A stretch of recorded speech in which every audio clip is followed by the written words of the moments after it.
Hey everyone, welcome to another episode of Live with Virginia NORML. I'm J.M. Padini, the Development Director for the National Organization for the Reform of Marijuana Laws and the Executive Director of your favorite chapter, Virginia NORML.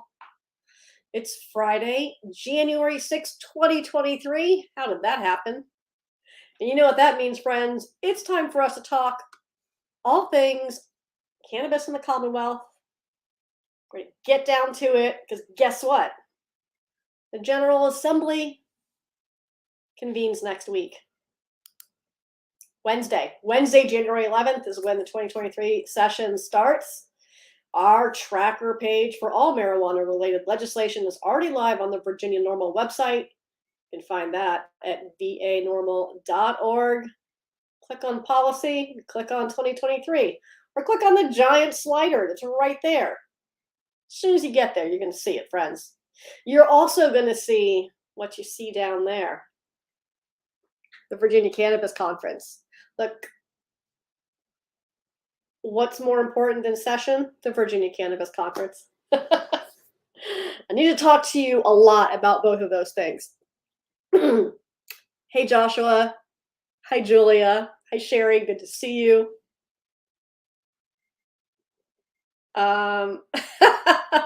Oh, Joshua, I'm going to pop that up there for a second.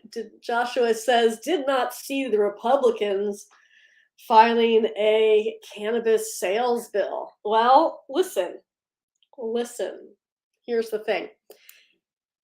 So we had this bill last year by Republicans as well. It's a little different this year. It's a little more refined, a little more tailored for the Republican majority in the House of Delegates. But it's a smart bill. It's carefully constructed. I get it. It's super fun to go on Twitter, especially when you don't live or work in this state. It's super fun to go on the internets and whine and complain about policies you didn't have any hand in creating. But look, we're smart here. We can read the writing on the wall. If you want to get something through this divided legislature, it has to appeal to both chambers. And it more so has to appeal to the Republicans in the House and at least not be vehemently objected to by the administration. So that's why you're seeing this Hodges bill, the bill by Delegate Hodges that would allow existing operators to sell to adults 21 and older. Now, I don't know about you, but imagine, if you will, you're an adult 21 or older, and you live in a state where cannabis is legal, and there's like multiple dispensaries around where you live, but you can't afford to participate in the medical cannabis program, so you're not allowed to shop there. From a consumer perspective, it's probably not ideal, is it? So, we're of the opinion here that if you're an adult, 21 or older, cannabis is legal and there are operational dispensaries, you should be able to shop there. And this is exactly what that bill accomplishes.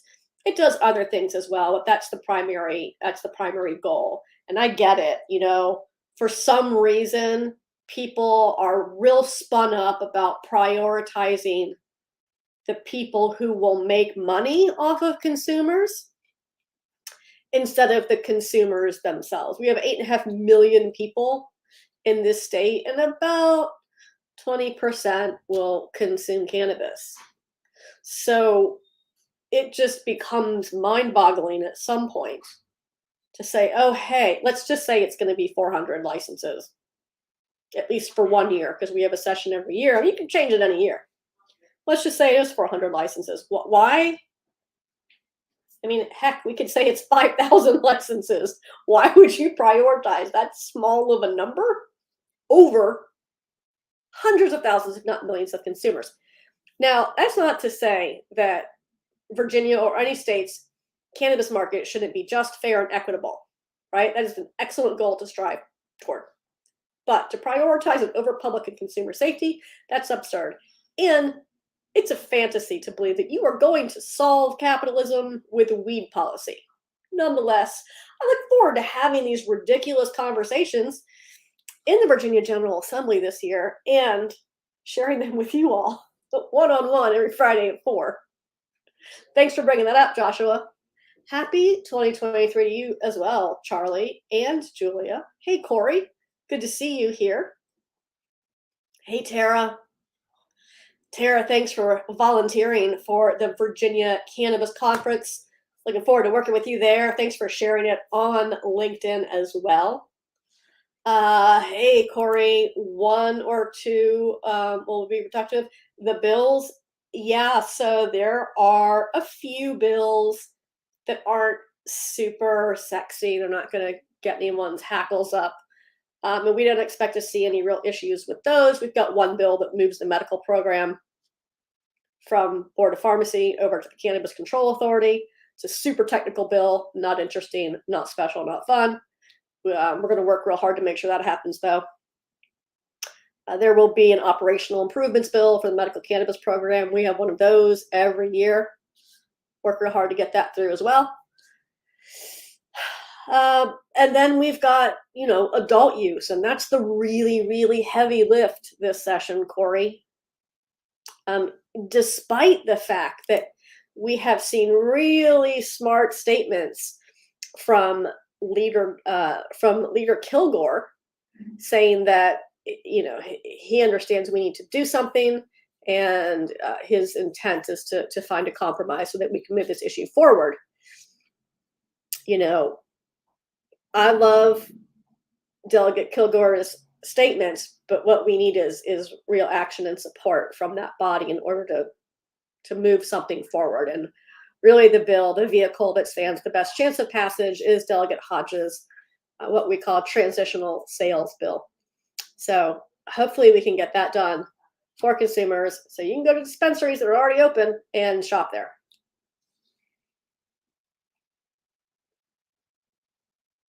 Oh, hey, David. Wow, David, that is wild. David says they were the first person to get an honorable discharge for using cannabis on base in 1978. That's something.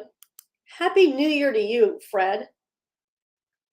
Oh, hi, Ellie. Welcome back, friend. Glad to see you here, regardless of why you're able to join us.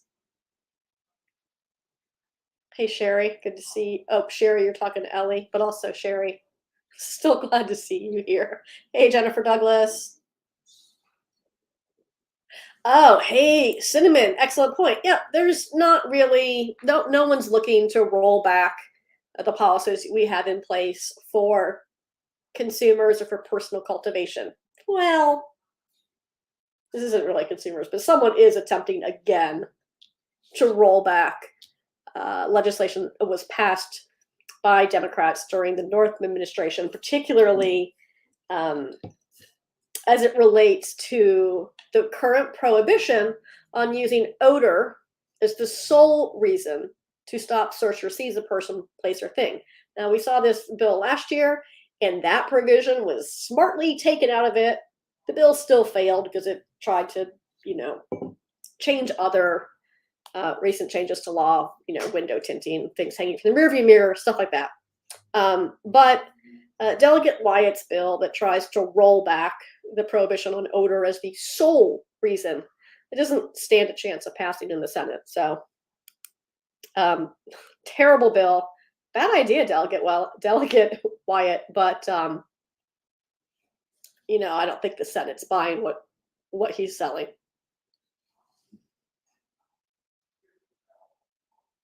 Hey, Fonz. So, great question, Fonz, about the referendum language in the Hodges bill. I can tell you this. The version of the Hodges bill that you see right now is not the version that will be discussed at the first hearing. There will be a substitute. So there will still be referendum language in there, and that referendum language was included in the initial version that succeeded, that was introduced by Senator Eben. Ultimately, that portion of the bill was on reenactment and never took effect because of the divided legislature in the subsequent session. An option to have a referendum is just that. Doesn't mean there has to be one. So some localities may not choose to have a referendum. So then state law is state law. Oh, hey, David. I'm glad that you brought this up, sort of. Not that I'm glad that people are having to deal all in cash and are being harmed because of limited banking access, but it does it's a nice segue into another bill. There's a bill that was filed by Delegate Campbell that would allow licensed cannabis businesses in Virginia to take state level tax deductions.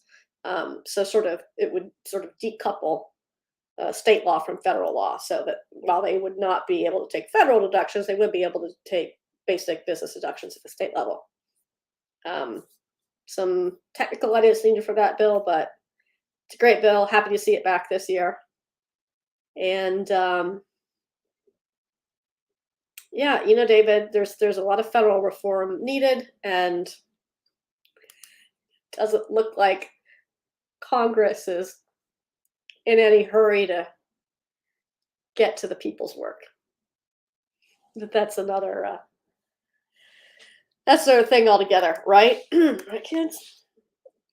All right, Jennifer, I want to see your question. Your question is about 1445.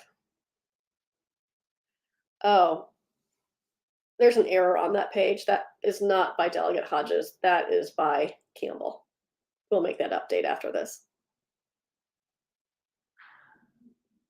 Hey, Indica Sativa, any employment opportunity? Probably.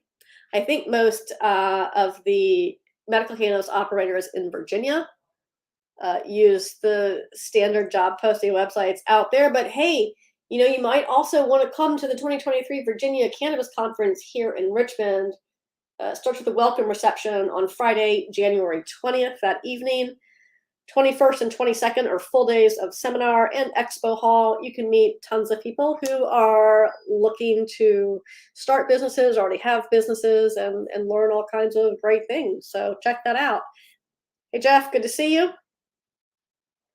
Hey, Michael, good to see you. Shut up. Hey, Daniel in Kentucky. You know what? We actually have Kentucky on our list of things to talk about this week, because there is a special place in my heart for Kentucky NORML. They're just a great group of dedicated activists that are really putting in the work. And not only did Governor Beshear, Kentucky Governor Beshear, issued what we generally refer to as sort of a pre-pardon. So if one is an authorized medical cannabis patient and they are caught in possession, I believe, up to 8 ounces of cannabis, then essentially all the terrible things that happened with the cannabis arrest could certainly still happen, but then it would be an automatic pardon on such a charge. So this was a really fantastic executive order, a great first step by Governor Beshear, but that's not where it stopped. And Kentucky NORML made sure that's not where it stopped. They partnered with a coalition in the state and participated in a great press event, a meeting with the governor as well. There's a great installation in the Capitol Tunnel that highlights those patients who have been impacted by cannabis prohibition and who are benefiting from medical cannabis as well. Fantastic posters up in that exhibit or installation by Kentucky NORML. It's historic. There's never been an installation like this at the Capitol, and it'll be up, I believe, for most of session. So not only did Kentucky NORML meet with the governor and participate in all of this great content for the legislature as they're walking through the Capitol tunnel. But in was it the fourth? I can't remember if it's the fourth or the fifth, but this week, it doesn't matter. The point is, this week, uh, during his State of the Commonwealth address, Governor Bashir directly called for the legalization of medical cannabis. It was really an incredible moment for Kentucky. It was just such loud applause. You can watch the whole video of his address, and it's bookmarked for that particular talking that section on medical cannabis. It's on the NORML website right now, but excellent work by Kentucky NORML. Hats off to Lauren and Matthew who lead that chapter. And if you're not already involved, then definitely connect with Kentucky NORML, Daniel, and anyone who wants to support their work. You can do that pretty easily. Hey Tara, I was just talking about 1445, and that is the one that is, who's the, hold on. Ugh. I gotta update that page real quick, Tara. This is the one that attempts to roll back the progress we made under the Northam administration sometime during the pandemic. I don't remember how time works, Tara, but we changed the law here in Virginia so that so that law enforcement, here we go, by Wyatt, so that law enforcement cannot stop, search, or seize a person, place, or thing based solely on the odor of marijuana. Now, there have been multiple attempts to roll this back. They've all failed. Yet, Delegate Wyatt is having a go at it again this year. Okay, Tara, I just updated the website because who doesn't love a multitasker? Now, if you go to the Virginia NORML website and click on the 2023 legislation slider, you will see the page that has this bill as well. It is called HB 1445, issuing citations, certain traffic offenses, and odor of marijuana, exclusion of evidence. If you click on the bill, you can click highlight, and that'll show you real easily where the amendments have been made to existing code. And what it tries to do is add a new section saying, or if the odor of marijuana creates a reasonable suspicion of a violation of Article 2. It's exactly why this provision was repealed in the first place, because law enforcement was saying, I smell marijuana, whether they did or not. So a reasonable suspicion, that doesn't mean anything. Anywho, as my grandmother would say, it also does things like tries to say that a person can't be stopped for expired registration sticker for a certain amount of time.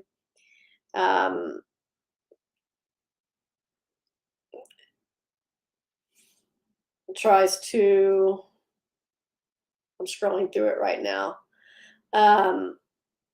And a lot of these, it doesn't repeal the prohibition on those sections, but it repeals the prohibition on the evidence.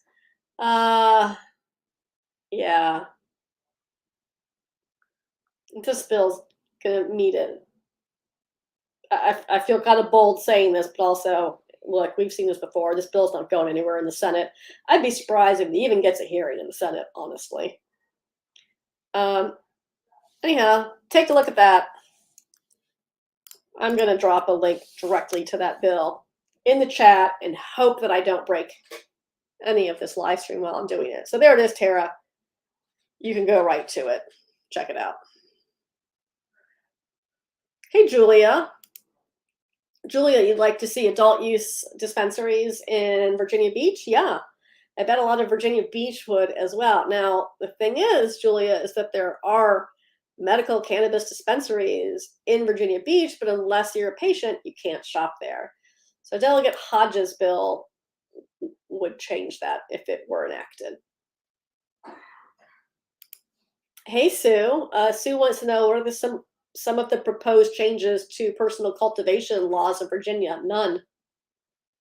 There's no, I haven't seen any legislation at this point that's proposing changes. Have you?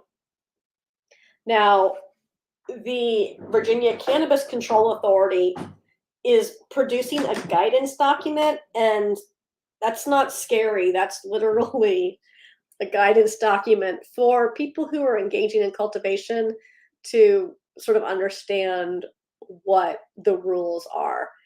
CCA is taking public comment on the guidance document itself, which is not any sort of new rules. So you can send your feedback. I sent my feedback. Great question, Sue. Doesn't mean we won't see any proposed changes. I'm just saying I haven't seen them. I haven't seen any bills with that yet. Hey, Jennifer, your question says, should be always worried to have the smell of cannabis to be on the floor yearly. Why are we here again? Because Republicans want to roll back progress that was made by Democrats as it relates not only to cannabis law, but to other areas of criminal justice, or criminal code. So that's why we just see stuff like that all the time.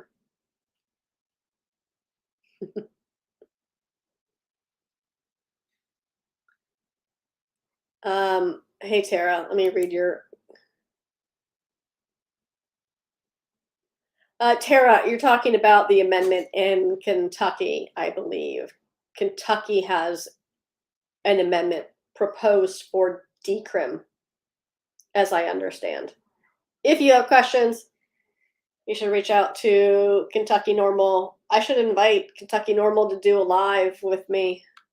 Huh, how about that? How about them apples? I'll ask Lauren if she wants to do one.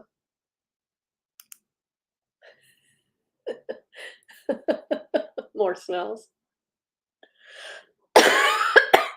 And look, Jennifer, your poor grandma could get pulled over coming home from the dispensary, which is why we say that even, I'm looking around to see if I have, oh, they're all right behind me. Let me grab one. Right, even if you are, I grabbed the wrong thing. Yeah, that's not what I wanted. Oh, here's one right here.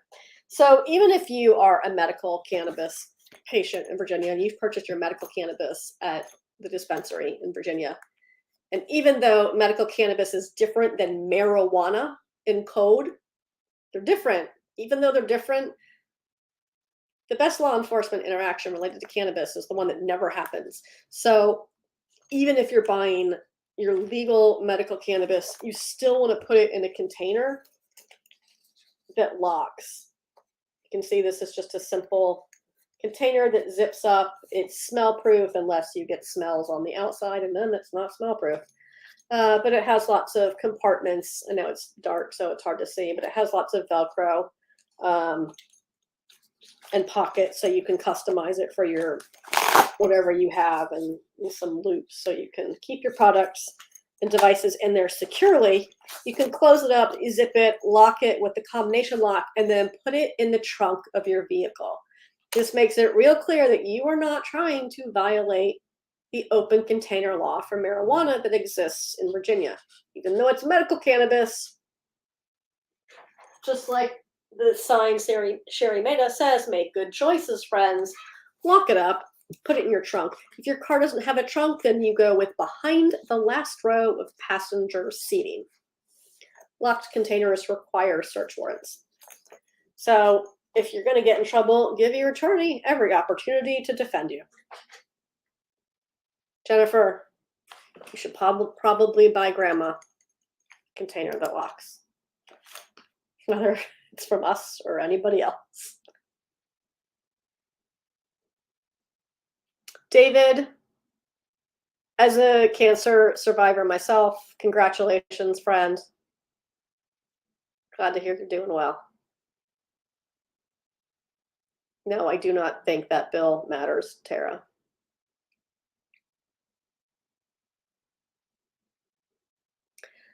Dwayne, just send us a message on Facebook is really the easiest way. Go to the Virginia NORML Facebook page and send us a message, and then Ben, Cassidy, and I all will see it and can respond.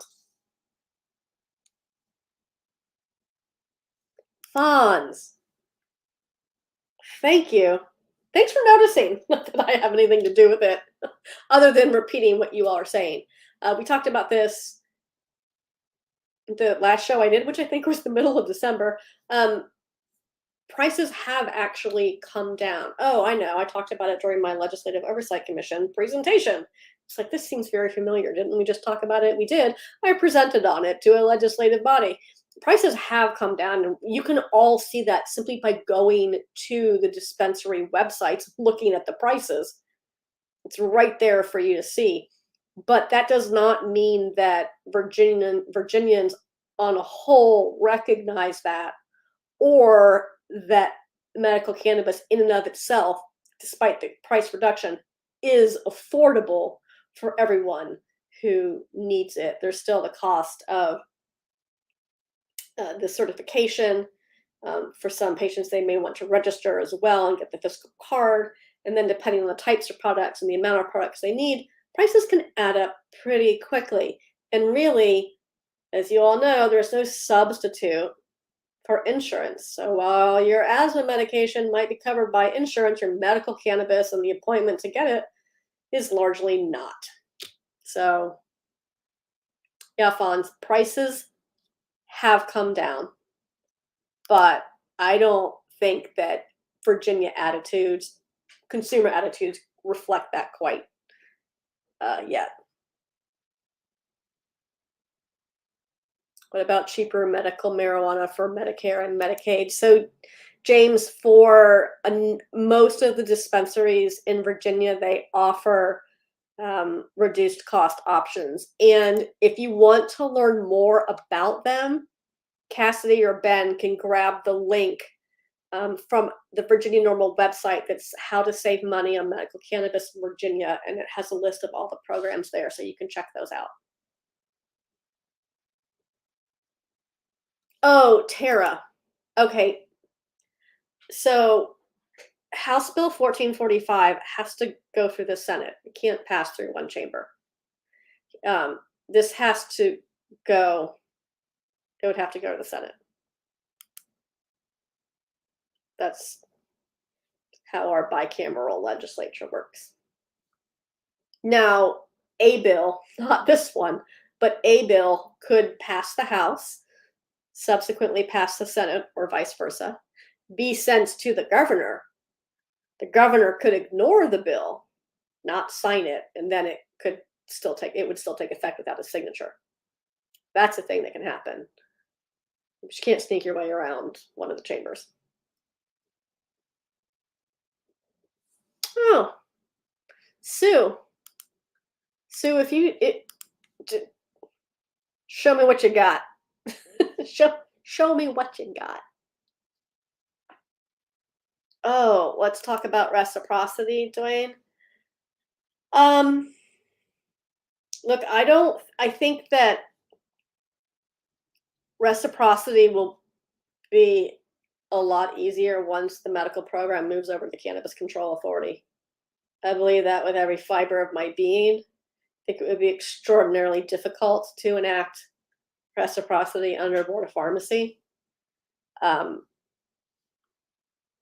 will see if we are able to include that in the operations bill. Don't be upset. Well, you can be upset, but don't think if it's not in this year's that it's not a priority. Believe me, everyone wants that. David, we're always hoping for the best here in Virginia. Hey, KA, good to see you. Haven't been in my office in so long. I'm so happy that I can just turn my head and look at the green sticky note that says HSA 1 on it. No, nothing's happened. Nothing at all has happened. Not one single thing. I believe it is next summer. Can't remember if it's June or July. I think that's when there is next expected to be action on that appeal.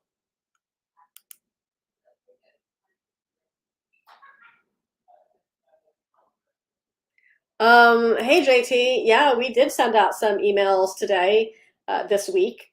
I shouldn't say today. This week. We did send out some emails to contact your federal representatives, and you should, even though you get those,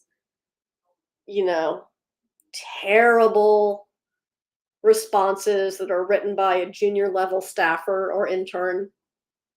They're funny to read, and it gives you an idea how awful the people in your district, how awful the representative is, and makes you wonder why the people in your district continue to elect clowns that have opinions like that. We've been particularly effective in the past 52 years of changing hearts and minds, whether it be elected officials or public opinion. So it's not to say that you can't get them where they need to be. Look at Tim Kaine and Mark Warner.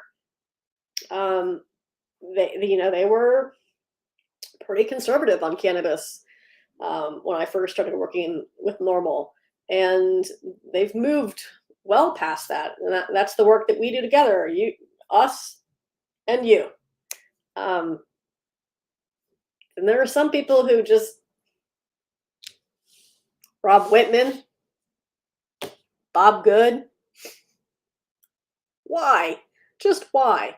Now, it'd be interesting to see where Jen Kiggins is, where she decides to be now on federal cannabis policy. When she was in the state legislature, initially she was pretty supportive of some just pragmatic criminal justice reforms, but she quickly walked that back and said, well, okay, medical, okay, but nothing else. So it'll be interesting to see what Jen does, now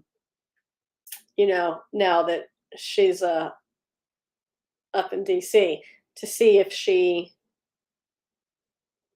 is just as supportive of medical cannabis, or if she starts quacking like some of the other ducks in the Virginia Republican delegation.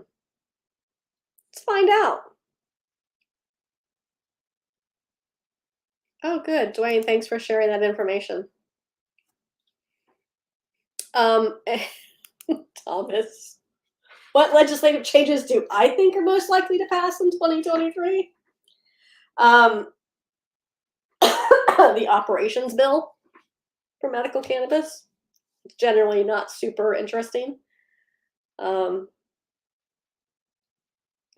presume that will succeed. There's a bill to move, purely technical bill, to move the code section for medical cannabis from the Drug Control Act, where it's regulated by Board of Pharmacy, over to 4.1, where it would be regulated by Cannabis Control Authority. Not a big. It's just a technical bill. So, but there's some nonsense afoot in the administration around that by certain members of the administration, not the administration as a whole. So what we think is a boring technical bill could face bizarre challenges.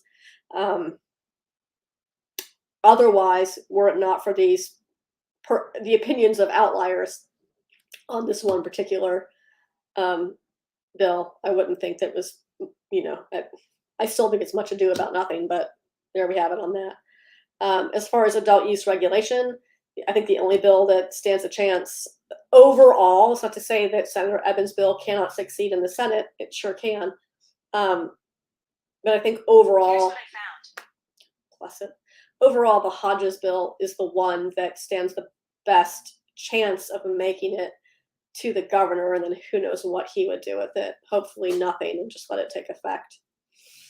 And then, Thomas, there will be enforcement bills. Now, the administration has their version of enforcement, and this is not about consumers. This is, if anything, a consumer protection bill as it relates to enforcement.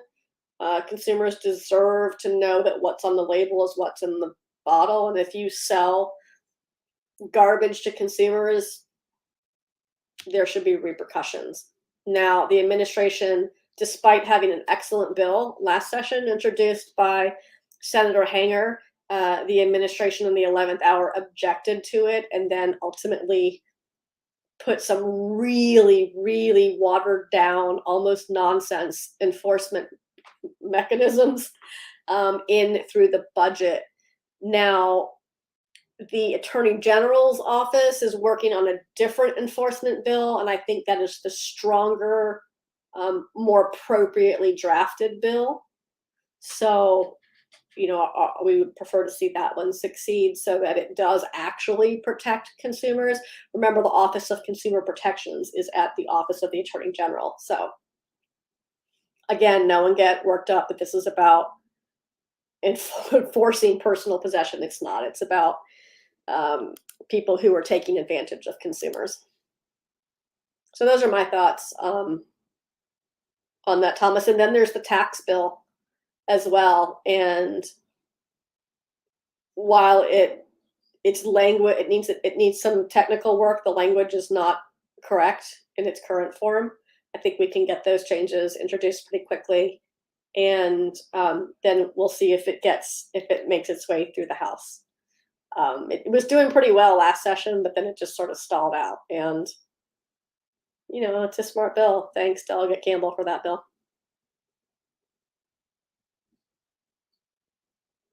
Oh,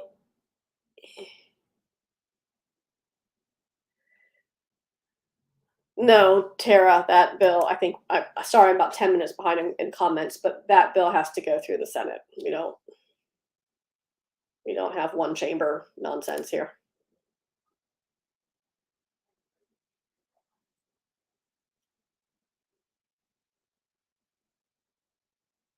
Sorry, I just had to turn my head, Jennifer, at this. I haven't. Is that on the agenda? Sorry, I'm asking you. Is cannabis and pregnancy, which, by the way, is not limited to ladies, is that on the agenda for the January 11 meeting? If it is, I would believe that is in reference to the guidance document, because that is part of what CCA is tasked with doing, is creating guidance documents for consumers. So we at NORML have a number of guidance documents, as you all well know. You can go to NORML fact sheets and download all of our white papers, guidance documents, as it were. And we have one on, I think it's called something, as I'm reflecting on it, should probably be renamed, but we have one on the same topic, is my point. Maternal marijuana use and childhood outcomes. Probably a better way to say that.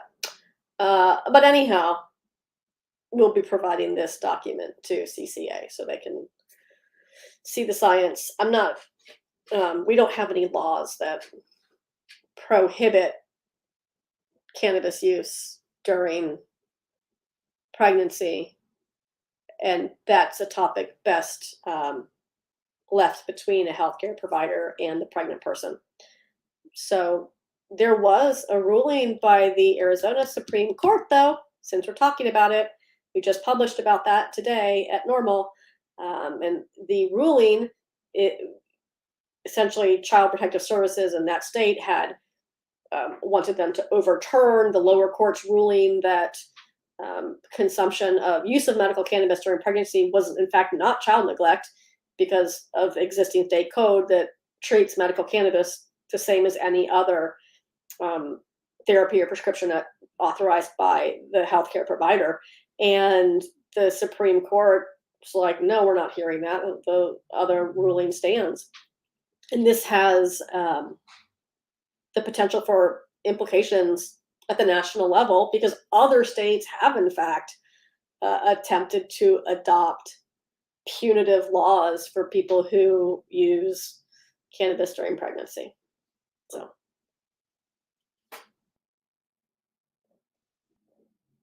Hey, Alan, I'm glad you asked this. I hope you're still here. I'm sorry I'm late to the questions. This is what happens when we get into legislative discussions.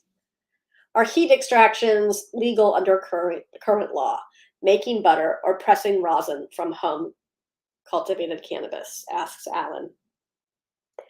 So we've talked about this before, Alan, and there is a section of code that is improperly drafted that has to do with the separation of resin from the plant. And it's so inappropriately written that it inadvertently criminalizes things like using a grinder or cooking legally, personally cultivated cannabis in butter on your own stove at home for personal use. That was never the legislative intent. What the legislative intent was to prohibit the use of dangerous combustible extraction methods. And there was a separate code section written for that for some asinine reason required reenactment. And so it didn't take effect.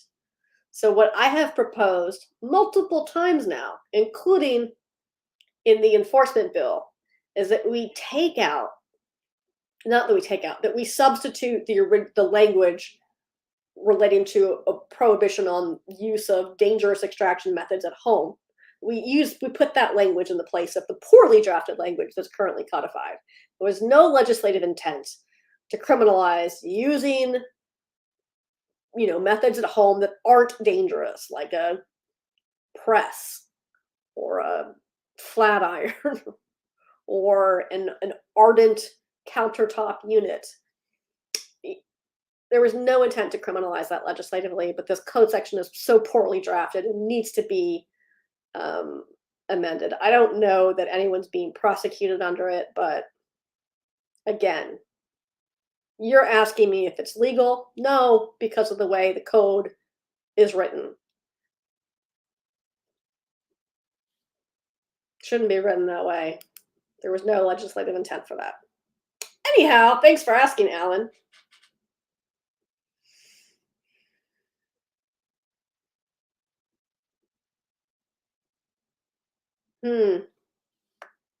Thanks, KA. That's a nice point that you bring up.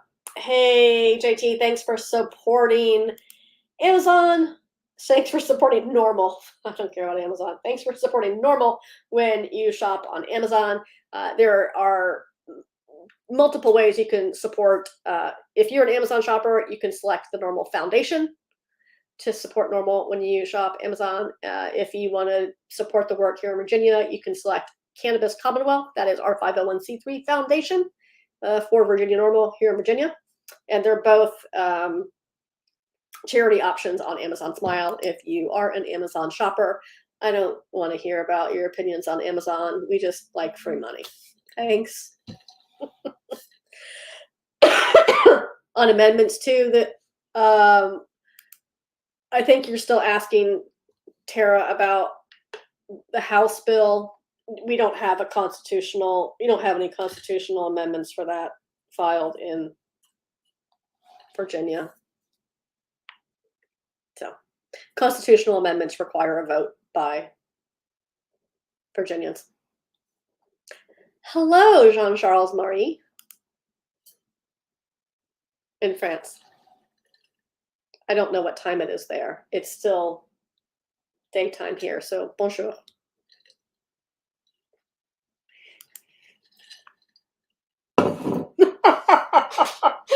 Oh, Ellie, I love your description of Bob. Not so good.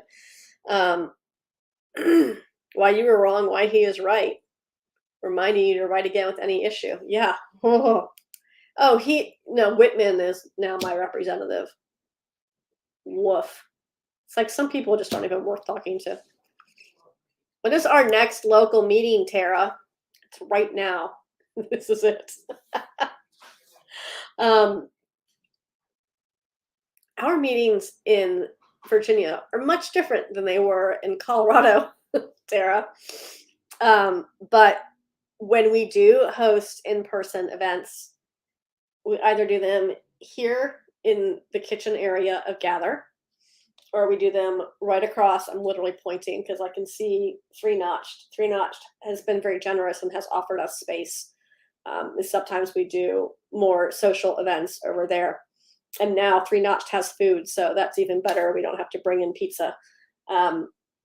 Now, it's unlikely that we're going to do an in-person event during session other than the Virginia Cannabis Conference and the Commonwealth Green Gala and Virginia Cannabis Lobby Day, which are all that same weekend and the following Monday. But we will most likely, Tara, do a recap event once we're out of session and we know what the outcome is going to be, or at least largely what the outcome is going to be, barring any amendments by the governor. Then maybe we could do an in-person event, probably over at Three Notch, just so we can have more space and people can buy beer or whatever else they want to drink there. I think the sign says they also serve whiskey now. So my office is right in between two breweries because that's how Scott's Edition works.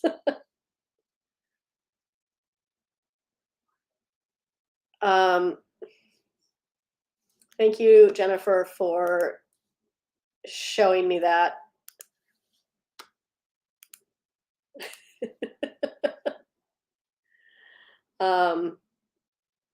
Oh, yeah. Those authorities would be given to the state agency, to the regulator anyhow. That's not special. Don't sweat that. Oh, hey, Dwayne. I'm glad that you've gotten some good movement there. Yeah. Yeah. I mean, that's common on both sides of the aisle. You'll love it at home, not so much in public. And by that, I mean policy change. Tara, I love this. I'm just going to leave it there.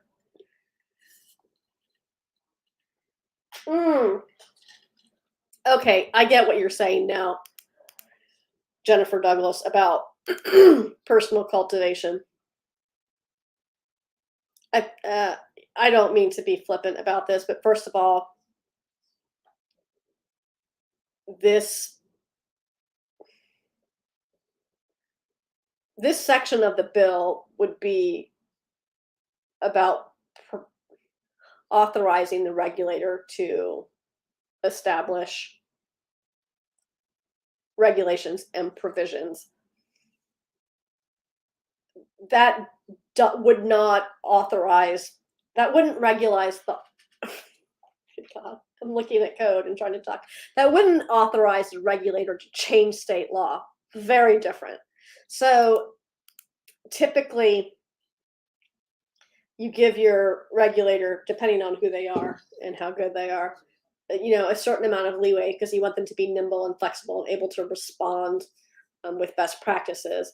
And then sometimes you have regulators that are more difficult to work with, and you have to draw lines in the sand and say things like, you will do this. First of all, the language in this bill is going to change.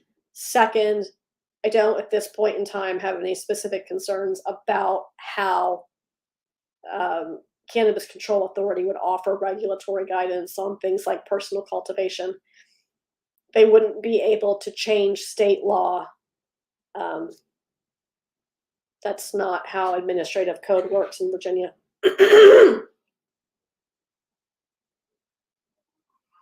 MD, did NORML ask if NORML, you don't have to say national because it's literally what the N stands for. It's just NORML. So did NORML help craft or have any input into New York's program? NORML did not. No, none of us on staff, to my knowledge, participated in that. There are multiple NORML chapters in New York, though, so they may have participated in that. However, I don't think anyone should be like high-fiving or applauding what they're doing in New York. They've got one dispensary open. Oof.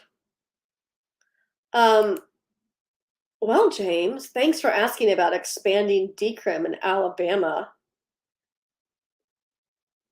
I'm curious about it too. I think Alabama NORML needs a little help right now. So if you're looking to get involved, James, just shoot us an email at chapters@norml.org. And we can connect you with the folks in that state.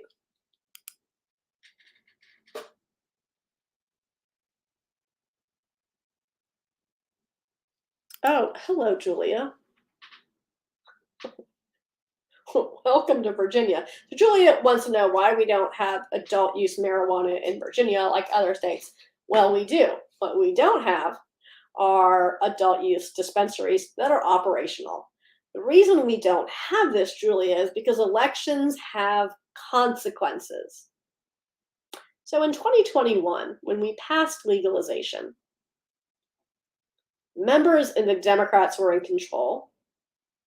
Some members of the Senate thought there was political expediency in slapping a reenactment clause on Senator Edmunds' legalization bill. Well, this was a really stupid idea, and ultimately an epic failure on the part of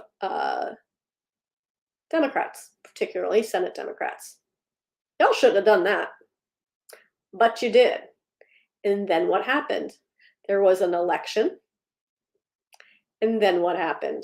Oh, Virginians elected a Republican-controlled House of Delegates and a Republican administration. Democrats and Republicans in the Virginia General Assembly are like wet cats in a bag. They're super angry. They hate everyone and everything that the other one's doing. It's a real hoot. So then we had legislation in 2022 to advance, the regulation component of adult use. And the Republicans, newly elected Republican House of Delegates, chose to do nothing. And the governor chose to do nothing. So now we've got an epic failure on the part of Republicans in Virginia, who know full well Virginia has a raging illicit market that's dangerous for consumers and regular people. I don't know what fantasy, people might be believing, but look, your friend, your neighbor that grows weed or sells you weed because they grow it themselves, that's not who's making up the illicit market in Virginia or frankly in any other state. It's not the ability for adults to grow 4 plants at home that's created an illicit market in Virginia. It's organized crime. So instead of enacting a common sense regulatory model for adult use, Republicans in 2022 stuck their head in the sand and did nothing, thus continuing to create a safe haven for organized crime in your neighborhood. Good job, kids. So Julia, that's why, because elections have consequences and because of stunning failures both by Democrats and Republicans alike. Now we'll have another go at it in 2023, and we'll put forth common sense, pragmatic solutions and we'll see if they can agree. Or if they'll want to continue doing nothing because the governor doesn't want to say marijuana out loud, even though it has broad bipartisan support by voters. He should probably know this as someone who likes to campaign.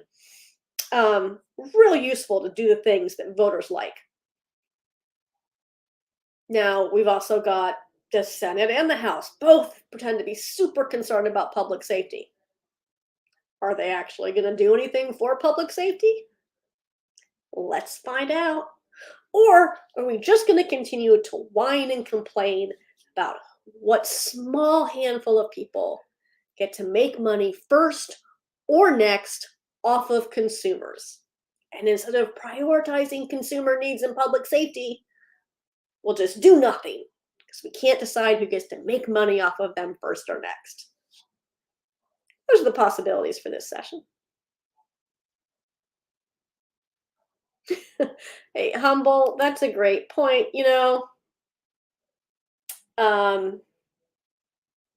What is good to know, though, is that what you possess in your home, what you cultivate in your home or legally possess in your home, marijuana, everything is called marijuana right now. There's no differentiation. Marijuana is just marijuana. And if you are an adult 21 or older and you're legally possessing it in your home for personal use, there's no special amount that you can or can't have. The rebuttable presumption that 1 ounce is for personal use is about in public. But what you possess at home for personal use, there's no specific amount on it. And the reason why you don't need a specific amount is this, Virginia legislature, because some of you just asked me about this, like you've never read possession with intent to distribute code in your lives. Possession with intent to distribute code is intact. It's in 18.2. Nothing has changed about possession with intent to distribute. It is still illegal in any amount. You know what law enforcement doesn't have difficulty discerning? Whether or not you grew some cannabis legally for your own personal use, or if you're a drug dealer. They're cops. They can tell the difference. We haven't had anyone go to court. If you have, please show me the time when someone went to court recently and had 100 pounds of weed. This is a question I really got the other day. 100 pounds of weed at home, and they said, well, it's for personal use, and they won. No, my dude, that's not happening. Hey, JT. Can't Biden just remove it from Schedule 1 with executive order? No, the president does not have the authority to deschedule marijuana or any other drug. He can provide direction that is what ought to happen, but he cannot remove cannabis from the Federal Controlled Substances Act by executive order. It, in fact, requires an act of Congress to do that, to remove marijuana from the Federal Controlled Substances Act, thus allowing states to continue setting their own policies for marijuana free from threat of federal interference. I will also add to this that rescheduling marijuana, not a solution, doesn't solve any of the issues that exist under prohibition. You have a great weekend, K.A. You're welcome, Jennifer. Thanks, Ellie, for mentioning that you can give us stars. Give us stars if you're watching on Facebook. Charlie, I see your comment, and that is funny. Hello, Rick Parrish. You are a little late today. But hi, I'm glad you got here just as I was ready to leave, because it's after 5 o'clock, and we've been doing this for an hour. But as you know, Rick, you can watch the whole show anytime you want. Thank you, internets. I hope that I did all the things, Cassidy and Bet, that I was supposed to do. Right, upcoming events. To recap, Virginia Cannabis Conference, which I have let scroll through the entirety of this show. January 20th, 21st, and 22nd, followed by Virginia Cannabis Lobby Day. January 23rd, this is all happening in Richmond. The conference, as well as Lobby Day kickoff, are at the Delta Hotels by Marriott, downtown Richmond. It's the one shaped like a triangle. Imagine that, within walking distance of Capitol. You can get tickets right now at virginiacannabisconference.com. Be sure that you either get an all-access pass. Prices are actually reduced this year. And your all-access pass, your VIP pass, will now include the Commonwealth Green Gala, which is a new addition to our series of events that happen this time every year. That is on Saturday evening. Can't wait to see you all there in all of your glorious green attire, celebrating all the progress that we have made here in Virginia and fundraising for the next year. Now, the legislative session begins on Wednesday. Not a lot will happen, but also the Virginia Cannabis Control Authority Board of Directors forgot that's when session starts, I guess, and decided that they will have a board meeting also on January 11th, beginning at 1 p.m. You can go in person. It's a very small room in the Workers' Comp building downtown Richmond, or you can join it, technology permitting, by Zoom or by WebEx. We use WebEx in the legislature. All the details are on Commonwealth calendar. That's at commonwealthcalendar.virginia.gov.